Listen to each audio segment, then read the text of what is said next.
Hello everyone, welcome back to my channel. In today's video, we will be discussing a question based upon Hunts-Dicker reaction or you can call it as Borodin-Hunts-Dicker reaction.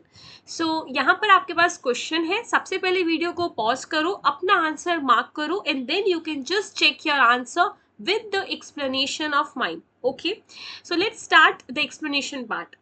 यहाँ पर question बोल रहा है the product obtained when phenyl acetic acid is treated with silver hydroxide followed by bromine in presence of CCl4 non polar solvent is. आपको product बताना है कि क्या प्रोडक्ट बनेगा. ठीक है, तो सबसे पहले आपको यहाँ पर ये पता होना चाहिए फिनाइल एसिटिक एसिड क्या है. तो फिनाइल एसिटिक एसिड है, फिनाइल पे लगा हुआ है CH2COH. ये है मेरे पास फिनाइल एसिटिक एसिड. ठीक है, यहाँ पर रिएक्शन हुई AgOH के साथ, तो मैंने यहाँ पर सिल्वर हाइड्रोक्साइड डाला. सिल्वर हाइड्रोक्साइड क्या है? It is a base. So यहाँ पर ये बेस की तरह एक्ट करेगा और ये मेरे पास एसिडिक हाइड्रोजन ले लेगा जो कि यहाँ पे प्रेजेंट है. एसिड के पास एसिडिक हाइड्रोजन है, राइट. तो यहाँ से मेरे पास बना फिनाइल CH2COO माइनस और साथ में अब सिल्वर आ चुका है. ठीक है, ये मेरे पास क्या बना? ये मेरे पास बना है कार्बोक्सिलिक एसिड सिल्वर सॉल्ट. क्या बोलते हैं इसको? Carboxylic acid silver salt. ठीक है, इसके बाद अब हमको गिवन है ब्रोमीन CCl4. तो यहाँ पर मैंने डाली bromine in the presence of non polar solvent CCl4 और मुझसे पूछा कि क्या प्रोडक्ट बनेगा. So this is a reaction Hunsdiecker reaction. बहुत इंपॉर्टेंट नेम रिएक्शन है.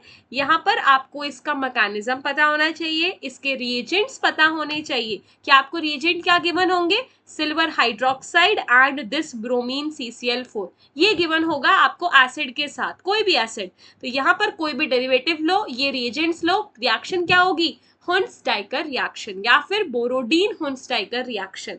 तो हुंट्स-डाइकर रिएक्शन में हमारा बनता क्या है? हमारे पास आता है alkyl bromide as a product. तो मुझे एल्काइल ब्रोमाइड मिलेगा एज अ प्रोडक्ट. तो यहाँ पर देखो आपको ABC तीनों में ही आपको ब्रोमीन ब्रोमीन सब्स्टिट्यूशन दिख रहा है. सो यस, आपके आंसर कुछ भी हो सकते हैं यहाँ पे. ठीक है, तो इसका मतलब हमको मैकेनिज्म देखना पड़ेगा क्या प्रोडक्ट बनेगा.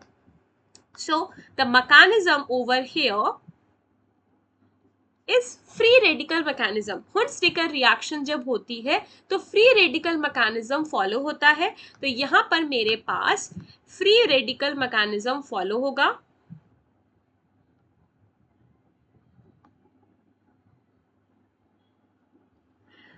तो आपके पास सबसे पहले हम यहाँ से स्टार्ट कर रहे हैं मैकेनिज्म. ठीक है, क्योंकि बेस है, सबसे पहले एसिडिक हाइड्रोजन ले ली और मेरे पास बन गया COO माइनस. ये क्या है? न्यूक्लियोफाइल है. ठीक है, एक्स्ट्रा नेगेटिव चार्ज आ गया तो न्यूक्लियोफाइल है. आपके पास इसके बाद ब्रोमीन प्रेजेंट है एरो पे. ब्रोमीन क्या होता है? ये होता है इलेक्ट्रोफाइल. तो यहाँ पर ये O माइनस इजीली अटैक कर सकता है टू रिमूव वन ब्रोमीन ऐसे. ठीक है, इजीली अटैक ऐसे हो सकता है. तो आप प्रोडक्ट क्या बनाओगे? आप बनाओगे phenyl CH2C double bond O OBr.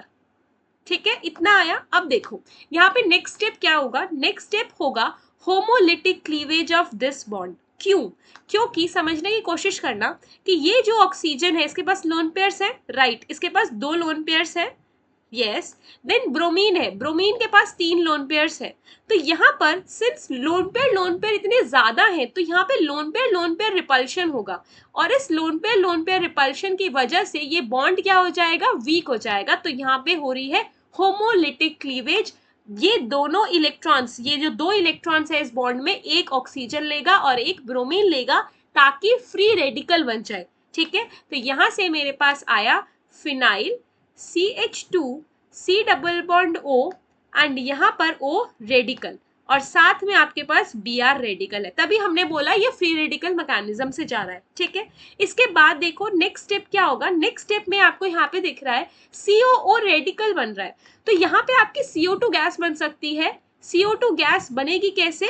अगर यहाँ पर फिर से होमोलिटिक क्लीवेज हो जाए इस बॉन्ड की, कार्बन कार्बन बॉन्ड की. इस कार्बन पे अगर फ्री रेडिकल आ गया, अगर एक इलेक्ट्रॉन आ गया तो वो कंबाइन कर जाएगा इस ऑक्सीजन के रेडिकल से और वहां पर CO2 बन जाएगी. ठीक है, जो कि एंट्रोपिकली फेवर्ड रिएक्शन हो जाएगी. तो यहाँ से ऐसे मैकेनिज्म जाएगा.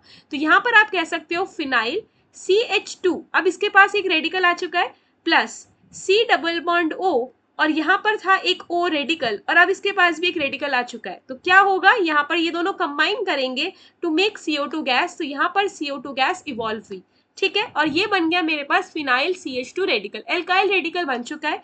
साथ में अभी ये भी प्रेजेंट है, Br रेडिकल भी तो प्रेजेंट है, सो यहाँ पर ये Br रेडिकल इससे कंबाइन करेगा टू फॉर्म एल्काइल ब्रोमाइड और आपके पास यहाँ पर फिनाइल CH2Br ऐसा कुछ मिलेगा एज अ प्रोडक्ट, और साथ में CO2 भी निकली है, तो ये भी पता होना चाहिए कि CO2 गैस भी निकलती है।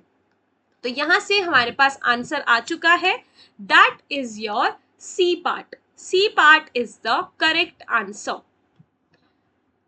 फिनाइल CH2Br ये एल्काइल ब्रोमाइड बनेगा। अगर आपने सी पार्ट मार्क किया है सो वेल डन, आपका आंसर करेक्ट था। और अगर किसी ने भी कोई गलती कर दी तो एक बार ये मैकेनिज्म अच्छे से देखना आपने क्या गलती करी है। कुछ भी ना समझ आए तो चैट बॉक्स में लिखना, I will answer your query. यहाँ पर आपको सिर्फ एक चीज पता होनी थी कि ये नेम रिएक्शन कौन सी है। अगर आपको नेम रिएक्शन पहचान में आ गई, इसका मतलब आप इजीली आंसर कर सकते हैं कि एल्काइल ब्रोमाइड बनेगा। मैकेनिज्म करो और ये मेरे पास प्रोडक्ट है। ये मत भूलना कि CO2 भी इवॉल्व होती है। आपसे ये भी पूछा जा सकता है कि कौन सा प्रोडक्ट ऐसा है जिसमें CO2 इवॉल्व हुई होगी, तो यहाँ पे आपको ऐसे आंसर कर सकते हो। तो कोई भी क्वेश्चन की लैंग्वेज चेंज हो सकती है बट आंसर तो वही रहेगा। So that is all for this question. We will meet in the next video with a new question. If you like this video, don't forget to like, share and subscribe to my channel. Thank you for watching. Bye bye.